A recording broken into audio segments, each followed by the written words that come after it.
on the Lord, who will never forsake you. As you're about to enter into the shadow of the night, don't be afraid. We are going to hear first a prayer of protection, then dive into the story of a beautiful Queen of Persia. Just in case if you drift off in the middle or right after the story, so you sleep well with a clear mind. Psalms 91 reassures us the care and protection of God. Take it personal as you declare the following verses over yourself. Whoever dwells in the shelter of the Most High will rest in the shadow of the Almighty. Be assured that as you put your trust in God and believe in His protection, you will be saved.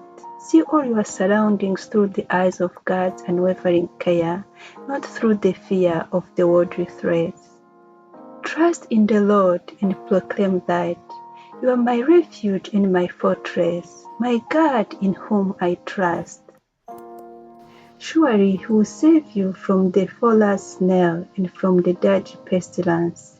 He will cover you with His feathers, and under His wings you will find refuge. His faithfulness will be your shield and rampart. You will not fear the terror of night, nor the arrow that flies by day, nor the pestilence that stalks in the darkness, nor the plague that destroys at midday. If you say, "The Lord is my refuge," and you make the Most High your dwelling, no harm will overtake you, no disaster will come near your tent. For He will command His angels concerning you to guide you in all your ways. They will lift you up in their hands so that you will not strike your foot against a stone.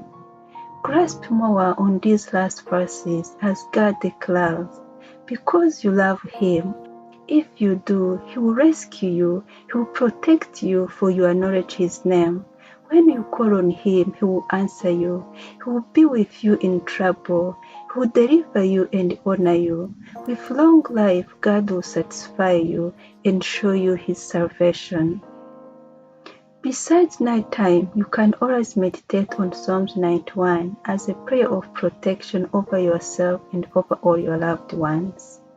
Now, cover yourself well and be comfortable for the mind-soothing story time. I believe you are going to enjoy it. It will help to shift your mind from daily brewing thought to relaxing and shifting your brain to amusement. Be open-minded. Let's work together smoothly in the land of a powerful king. During the time period, he was in search of a beautiful woman to become his queen, a woman whom to fit well his powerful kingdom. Stepping a little bit back with the story, it all started when the first queen disobeyed the king, and as a punishment, she was removed from her throne. Her removal opened the door to search for a new queen. With ideas from his personal attendants, many young women were brought to the king. Among them, there was this particular beautiful young woman who possessed power beyond herself, regardless the fear within. This particular young woman outstood others, had favor from those in charge, and they advised her to follow well all instruction as was given. She was admired by everyone who saw her.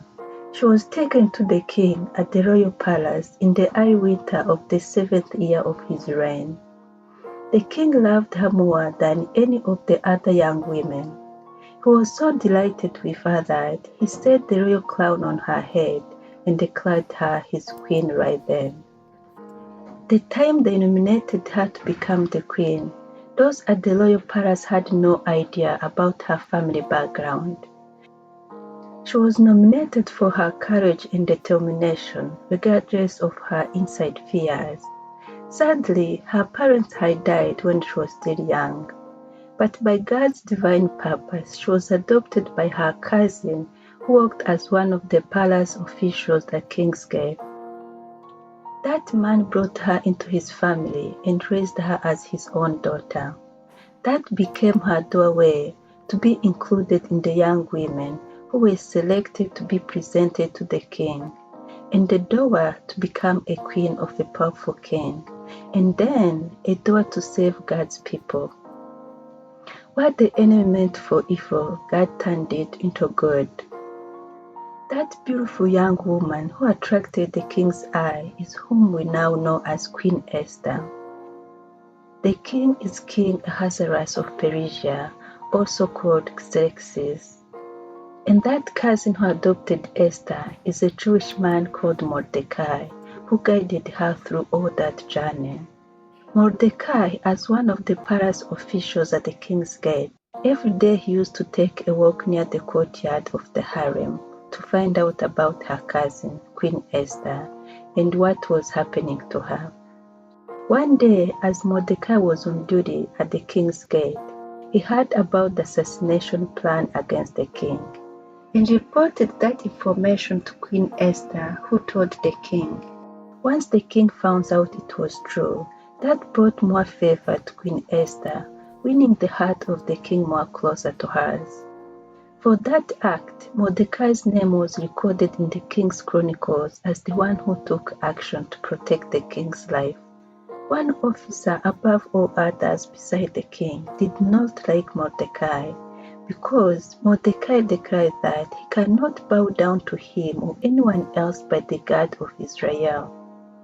That man became furious and betrayed Mordecai and all his people to be killed. After Queen Esther heard about it, and beside that, all those to be killed were her family, she could also be killed. She took action regardless the law, which stated that anyone who appears before the king in his inner court without being invited would be killed, even if he's the queen. And the king has not called for the queen for 30 days.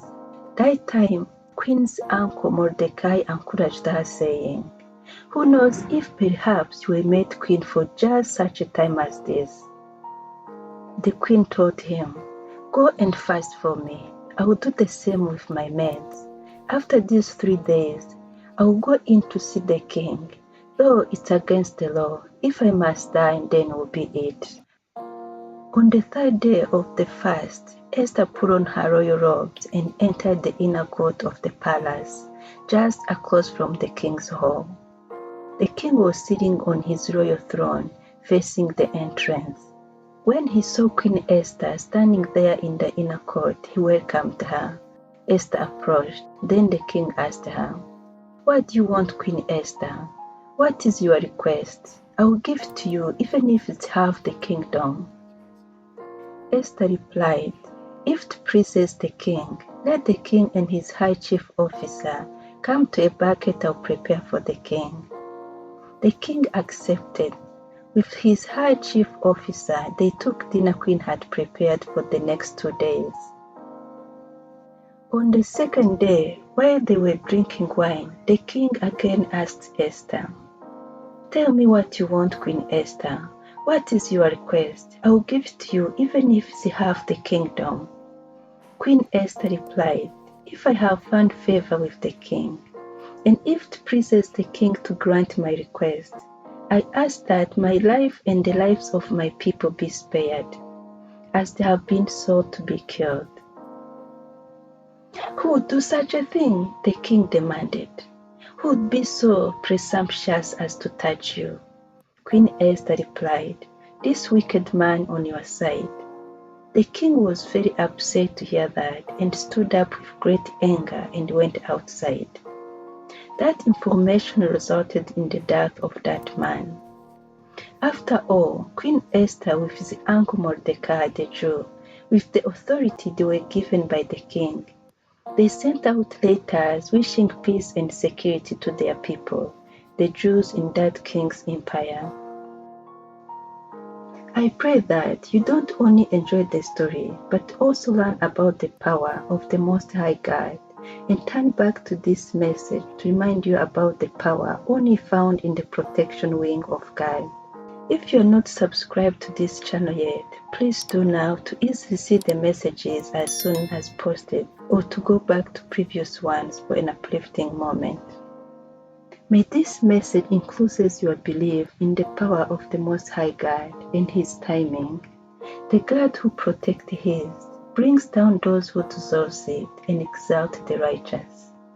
The God who sustains the humble, may he cover you in his protective wings now and always.